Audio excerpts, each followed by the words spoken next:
Welcome to the very first episode of Offline with LopezRadio, a new project in the LopezRadio universe. Basically talking to performers, artists, content creators, pretty much anything about their process that relates to Twitch streaming, YouTubing, any kind of content creation, any kind of thing that's creative. Really applies to all this. It's a nice short conversation with a guest that leads into a bigger conversation at my podcast, LopezRadio, that will be linked in the description below. My first guest this week is my friend Shawn Arnold, who is a longtime friend of the podcast. He is a retired professional musician. He's a business owner. He is also a fellow podcaster. You can follow him on Twitter at ShawnATL. You can also follow him on Instagram at Shawn Arnold. And if you want to check out his podcast, it's the Too Much Information Podcast, TMIpod.com. Check it out. And if you want to follow me, at LopezRadio on all social media, and be sure to hit the follow button on the YouTube channel. Shawn Arnold. Shawn, welcome into the new show. Yeah, man, this is fun. Guest. I like when you get bored and decide you want to start doing different things. This is cool. This is that happens once every 6 months now. Yeah. And I have a feeling, much to the wife's chagrin, it's probably going to happen even more as I get older. Just because it's the downside of being a creative or a creator and just being into this kind of stuff. It's because your brain's constantly swirling about these kinds of things, and then you got to go out and try it. Well, there's that, and then there's the fact that you figure something out. Like usually you jump into a hobby to figure out, like, all right, how's this work? How can we make this happen? And then you figure it out, and then you're kind of like, all right, well, now I want to figure out how something else works. Or you go deeper into the rabbit hole, which I've done that too, much to my wife's chagrin. But glad to have you on, dude. You've been on my other podcast, LopezRadio, several times. After we wrap this up, we're going to do some LopezRadio, so be sure to check out in the description below the episode we do of LopezRadio.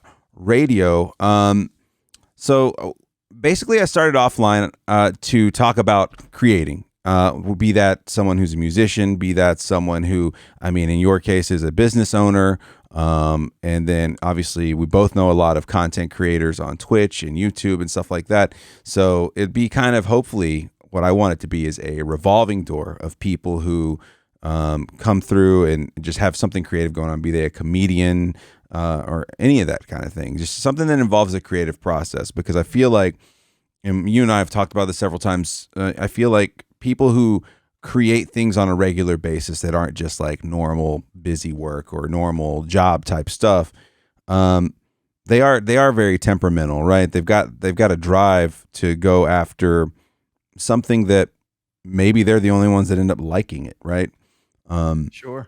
And you've done a lot of things. As I mentioned, you're a retired musician, and you've done the touring, you've recorded albums, you've done all that. Like what fulfilled you about that content, like that, doing that type of creative work like music? Well, here's a funny thing, like with music, I always loved music, and then I'm one of those, generally if I like something, I want to see if I can do it. I was always like that with sports. I was like that with whatever. So when I started playing an instrument, and it just sort of, if you want to get competent in anything, it just requires a lot of time. And I guess fortunately for me, I'm not one of those people. There's a lot of people that like, they start something and they do it for like some short amount of time, and then they see something shiny and they get distracted.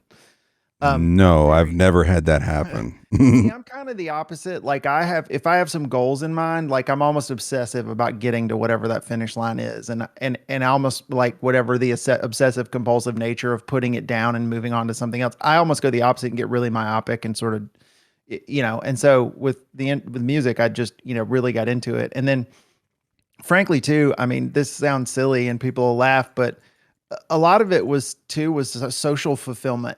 As much as it was for me, it was like, I liked the fact that people thought that was cool.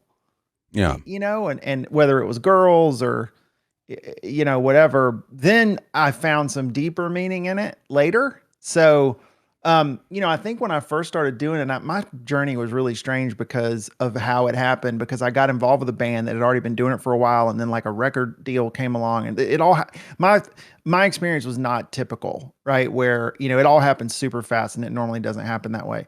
So a lot of it though was just you're doing this thing, and then all of a sudden you're doing these higher order things, and it's just something you've never seen before. So there was an element of wonderment to, it's like when you have a record company and they're like, hey, go in the studio, we're going to spend $300,000 for you to go work with these professional people and, do this stuff. And, when a year before that, you were sitting in your shitty apartment in Macon, Georgia, playing Right. Indigo Girls covers for like your friends, you know what I Right. mean? Or whatever. Like, so I think you just get wrapped up in, but then I think just like anything, when you start to do it in earnest, um, you become interested in the process. And if you're like us and you like the tech and you like the gear and you just like the process stuff, then all of a sudden it's like, okay, now I want to know how this shit works. Right. Like, so Right. I'm going to do my thing, but I want to understand how all this stuff actually works. And that's where I got into sound. You know what I mean? And you start thinking about sound, which is carried through to now, because now I'm snobby about how this sounds, how my podcast sounds, how other stuff sounds.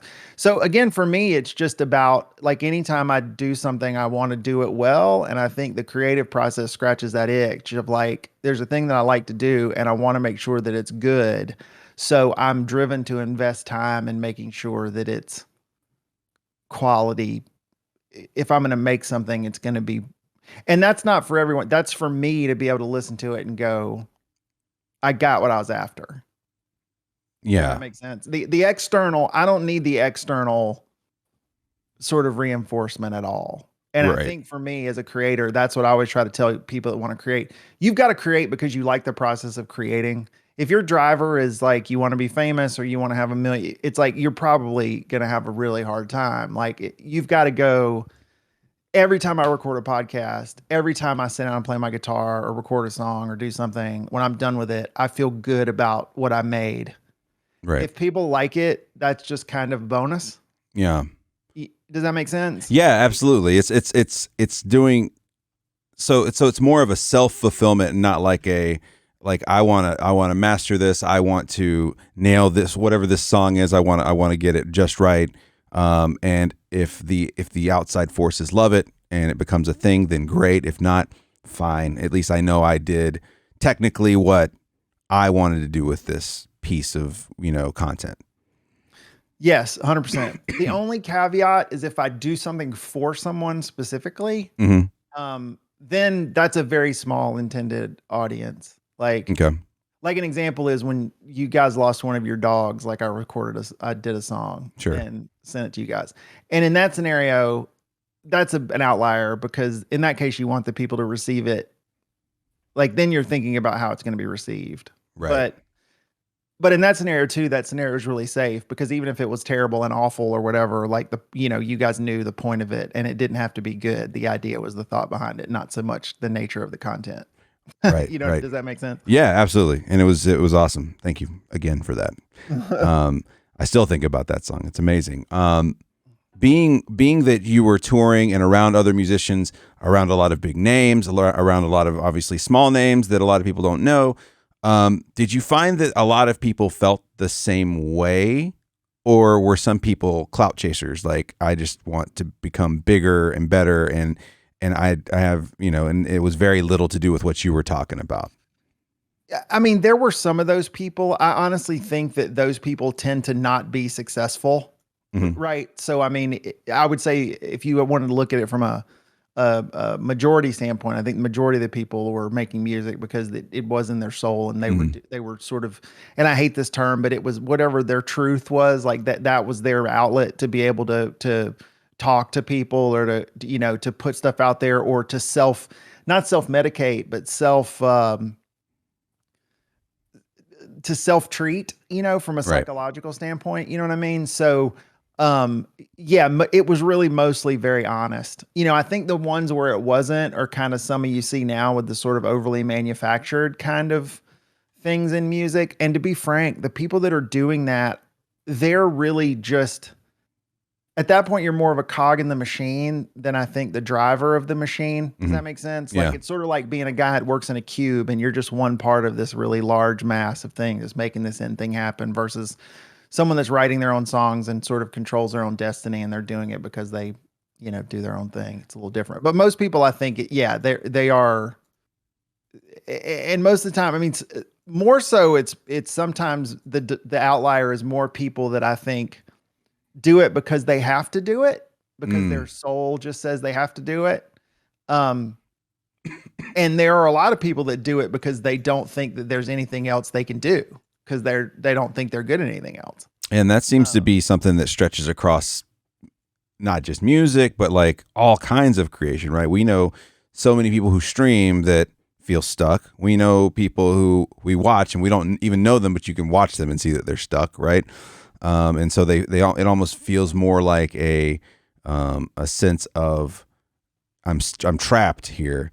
And I guess too, like as you were talking about, people's motivations in the musical world, like maybe it's more of a thing where when you see that person that is completely wrapped up in all the external stuff, maybe that's like a byproduct of becoming successful after the fact. Like there was one point when you were absolutely all about, just the technical stuff and getting it right. And, this first album is the most important thing to me in my life. And now it's like, okay, we're on our 7th album. I'm making millions of dollars and no one can tell me no. Well, I'll tell you a great story that I just heard. So I went to see Tears for Fears last night, and they're absolutely one of my favorite bands, and they're so good, like technically good, right? Like just musically and technically, whether you're into that kind of music or not, it's pretty sophisticated music. There's a lot going on.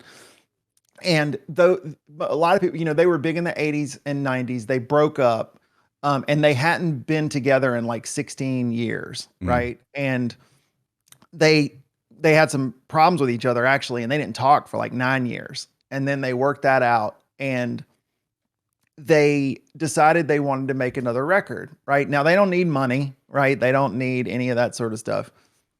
So they got with some smaller labels and stuff. And then they actually, the main guy from Tears for Fears, Roland, told a story of like, they came in and they brought in some professional songwriters. It's been a long time since and there are guys, people, I don't know if people know this, that do that. There's guys in Nashville, for example, that's all they do is write songs. They don't sing them. Chris Stapleton famously wrote like 1,500 songs. He was a pro songwriter and he just gave his songs to other people. Yeah. And there's just like the guy that's the really just the best steel guitar player in the industry. And all he does is like, he's the guy that comes in and helps out all the bands that need steel guitar. Or they're just guys that like write lyrics and music that are not singers, don't want to be out front, have stage fright sometimes, so they can do it, but they just don't want to perform. You know what I mean? So they write it and give it to other people to perform.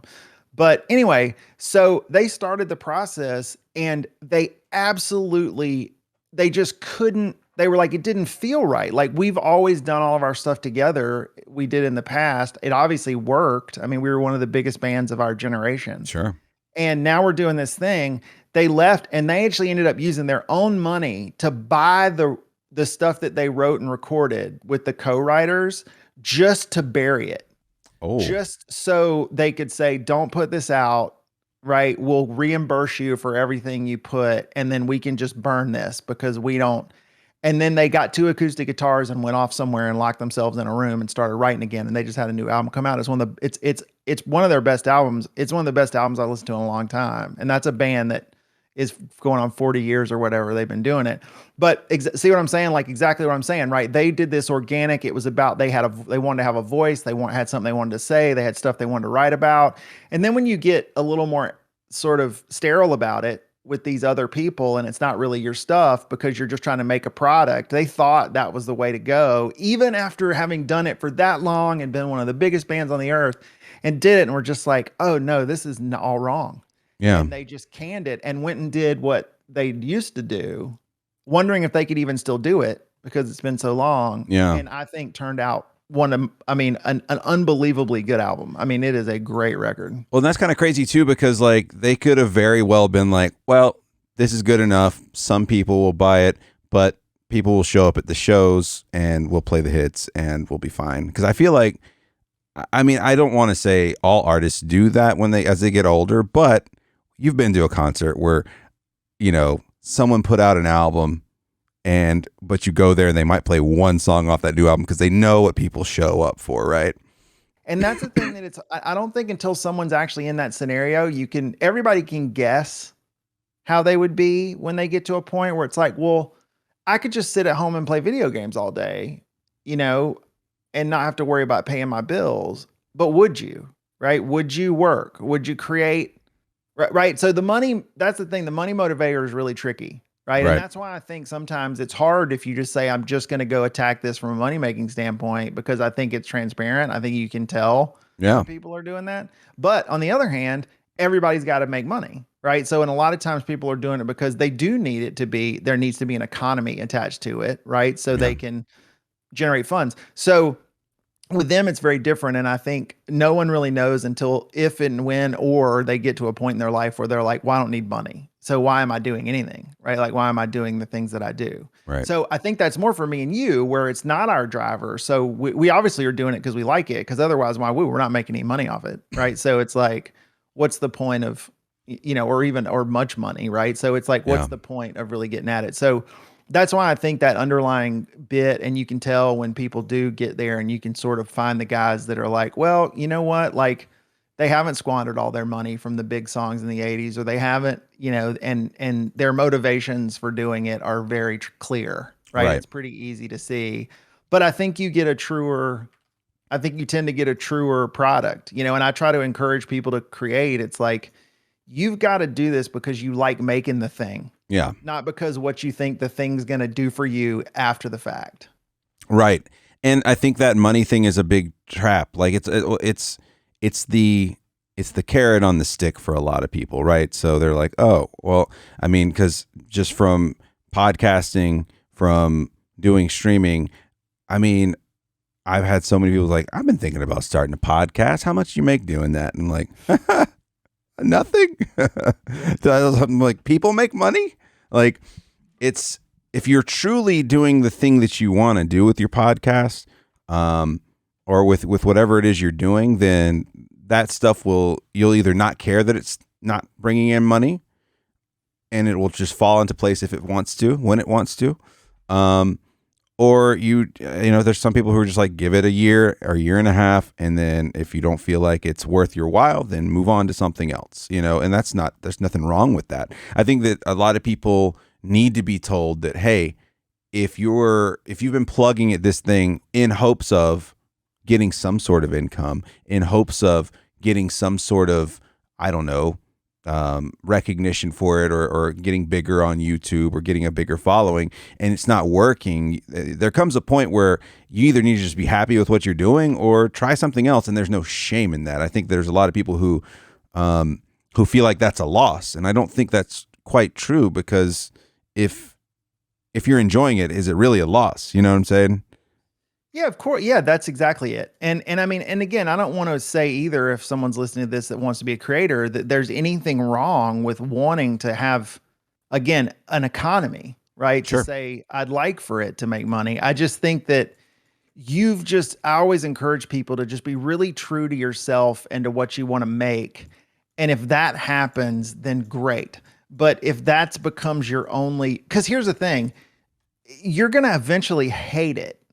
Right? You're going to eventually not like it, which is not probably why you started doing it in the first place. Mm-hmm. And then once the happiness is gone from it, it'll affect the quality of the content. You know what I mean? Then that's just a serious, like, downstream kind of trickle thing. It'll just muddy right. It'll poison the well, right, for everything, because people are smart that listen, and they're intuitive, and they will hear. Right, they'll hear it, and another example is like look at the Hot Ones, right, and Sean Evans, right. These are these guys that just this little thing that has become this monstrosity, but either he's the best actor in the world, but every time now, and however many seasons they're in, 16 or some stupid number of runs they've done. Yeah, it's pretty ridiculous. It's very clear that he loves it. I just believe if they weren't making any money, like when he started it, they weren't really making, you know what I mean? Like they all just seem like they're having a blast. Well, and you can tell too, he's honed the way he does it. Like if you watched early on and you watch now, like they're doing the same content, but he's gotten better at asking the questions, at researching the questions. Like the amount of times you see a guest that comes on there that's like, oh my God, that's a great question, or I haven't been asked that before, or this is really funny. Like when they try to do like a deep dive on someone's Instagram, and they have them explain what this picture is all about, why they took it, why they put it up, all that stuff. And, it's almost like going to see a band that's been doing it for like Tears for Fears. It's been doing it for 30, 40 years, right? Like you see that and you're like, well, you can tell they're really good at what they do. And any group of people who are still together and playing something that was gigantic for them and for even just the whole realm of music are going to sound amazing live. Unless someone really messes up the sound, or and people do lose their edge, but they're still going to be, if they're still in love with what they're doing, it's still going to sound great in most cases, I would think. Yeah, and I think, to your point, they're going to also remember that creators are human. So the other thing that I do think we tend to dehumanize artists and people that we know. Like the music one's interesting. Like, I've had everybody's heard this complaint, like, oh, I went to see so and so and they played this song and they did it all weird. Yeah. It wasn't like it was on the record. And I'm like, yeah, man, they've played that song 200 times a year for the last 10 years. Like, of course, like, that's like go pick up these matches. You know what I mean? Like if somebody, threw matches on the floor every day for you and was like, pick these matches up. Like, it's just like at some point they got to keep it interesting for them. Yeah. You know what I mean? And that's the other thing is they're out there doing it every day. And it's like finding that balance to where it doesn't get too crazy. But, on the other hand, or it's like making new music. It's like, yeah, I know we'll play you the hits, but like, give us a break here. Like, let us do some stuff that we're excited about, Yeah. And that's honestly like what we're talking about right now. And what you're bringing up is exactly why I wanted to do something like Offline, why I wanted to do this show where we talked about everybody's different process for creating. And I know like we've only kind of scratched the surface with you about things you've done in the past. Like you've got all kinds of other things going on too. But what you're talking about with being flexible, being okay with making a jump, being okay with trying to change it up a little bit. I think that it's important for people to know they can do that. It's also important for people coming into this. Like if you want to do this, great, but before you blow a lot of money, before you do, break yourself trying to try this thing out, see if you even like it, just have something, play a game, have a decent little mic, and have a regular old webcam and just start there. Because I think there's a lot of junk advice out there when it comes to content creation. There's like you got to go network. You got to go spend time in other people's stream. You have to, essentially what they're telling you to do, and they're not just saying it, is they're like, go see if you can lightly poach people from other people and see if you can make friends with these other content creators in hopes that they will bring people over to you. But the game is very different from where it was when I first started streaming even. And I've only been doing it for, almost 4 years, like between 3 and 4 years. And at first you did, like it was the size of the platform was such that it was easy to be like, hey, I like this person, I'm going to send them my people, and then they'll do the same. But it's gotten so convoluted, like you jump into any directory, be it just chatting or music or a video game in particular, like you could scroll those directories forever and just never run out of different things to click on. So there's a combination of being lucky and being at the right place at the right time. There's a combination of talking to the right people and getting on the goods. I'm not saying networking doesn't work, but I think a lot of people have the wrong perception of networking. And this is after going to a few Twitch cons and just seeing how people are just like, oh, this person has got a check mark, I'm going to go talk to them. Or this person is a successful actor, I'm going to go try to pitch my script to them while they just wrapped up doing a scene. I was just listening to Bill Burr talking about, he did a scene with Ray Liotta in one of the first movies he was ever in, and he was like, and there was this extra that just was on him as soon as we wrap the scene, trying to talk to him about a script he had, and it's just kind of like, there's times and places for those things, and there's just processes, and I think a lot of people want to circumvent the creative process, and I think you're doing yourself a disservice. If you walk into having a show and you automatically have 500 people watching you, you will not know what to do. You need to build that skill. Well, and also I think this is sort of advice that's universal for business or creating or anything. If you're going to make something, right, of your own, right, that's yours. And it's honestly the most beautiful thing about it that people don't think about, but you get to define what success looks like, right? You get to decide what successful means.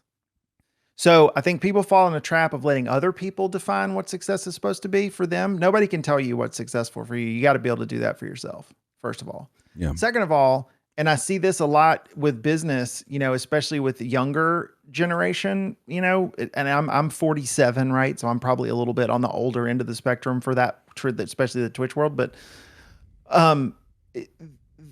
people are terrified to fail. You know what I mean? It's like this, but here's the thing.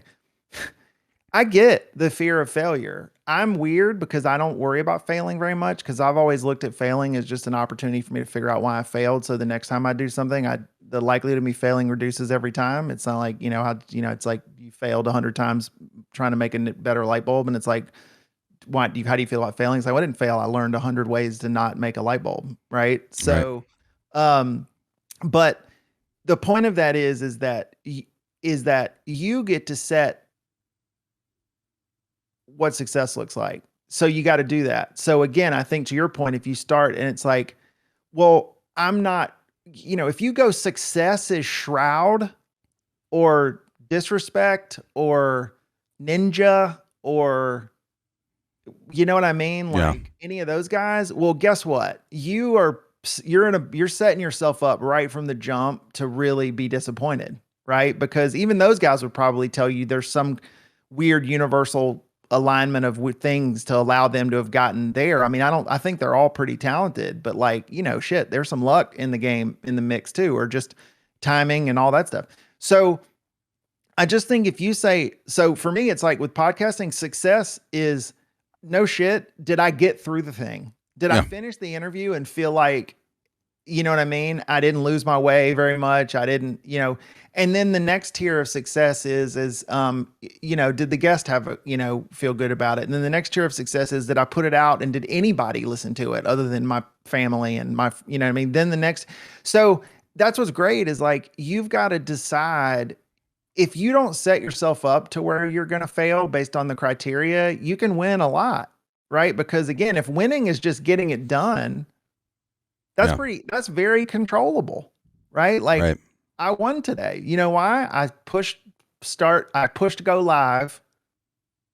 I did it for 6 hours. I had some laughs. I had some funny moments with people in chat. I got a few bit donations. I got a whatever. And I got, I GTFO'd. Like if it was me and I was doing it, that's how I would define a good day. Yeah. Yeah. And I think it's just setting, realistic expectations, just being like, look, I want to reach this. And like, there's no harm in taking small bites, but I think that some people start and then it's a month down the road and they're just like, well, I don't have 100 people watching, they're just, I think that people think they pop into, or they go to a YouTube channel and they see, oh, this person has 4 million followers or 4 million subscribers and they've got millions of views on their videos, and they don't see what it took to get there. They weren't watching Shroud when Shroud had 5 people watching him. They weren't going to shitty bar shows when the Black Keys were playing at shitty bars, right, to 10, 15 people. They weren't there. They're at the arena where it's a sold out show in State Farm Arena in Atlanta, and they're like, holy shit, this would be great. We need to start a band. Like, I want this. And you're like, it's, it's just, you're looking at the end result. Well, and let me give you one important thing that I should have said at the very beginning. Sure. That is universal for all these people. And everything we've talked about across the spectrum, when you talk about successful people, here is the one thing that I will say that is absolute. There's occasionally one, every maybe little crazy outlier. But for the most part, regardless of whether they're chasing the money or chasing it because it's their spirit tells them they got to do it or whatever, is all those people are willing to put the work in. And that's the thing that honestly probably, because I never discourage people from creating, but that's the one time I'll say do it when I get an inkling that they want the moon, but they literally are not willing to do anything to get it. And Right. and that's the big is like, because to your point, whether it's playing shitty bar gigs, which I've done 100,000 times, whether it's sitting around for hours and hours trying to figure out how a piece of equipment works or how to use a piece of software to capture something or how to upload stuff right to a hosting site, how to pull in graphics, how to look right. Like I did that work, and you've got to be prepared to do the work. Right. And there's a lot of people that they think they're just going to not do the work and to your point, when things don't work, to what you're saying too, is like, everybody tells you about how you should do it, whether it's networking or doing whatever. And it's not to say that those are necessarily right or wrong, but you've got to do something. If it's not moving and progressing the way you want, you've got to do some analysis and say, well, why isn't it? And what else could I be doing? Right. Mm-hmm. Whether it's changing it up or trying something different or just honestly, frankly, putting in more time. Yeah. But that is a universal theme, however, is most everybody you see they work their ass off, right? Like you can talk about even streamers, but like, disrespect, these guys at Shroud Ninja, these guys put time, they invest their money once they start having it in teams of people, Yep. Instead of just putting it in their pocket, like to do the work, right? To make sure that, because getting it is hard, but maintaining it is even harder, right? Because 100%. everybody wants your spot too when you get to be that thing. So that's, again, you're right. Like you got to love it and you got to do it, but you also got to not be afraid to get your hands in the dirt, right? You got to swing the axe. And sometimes you don't want to swing the axe.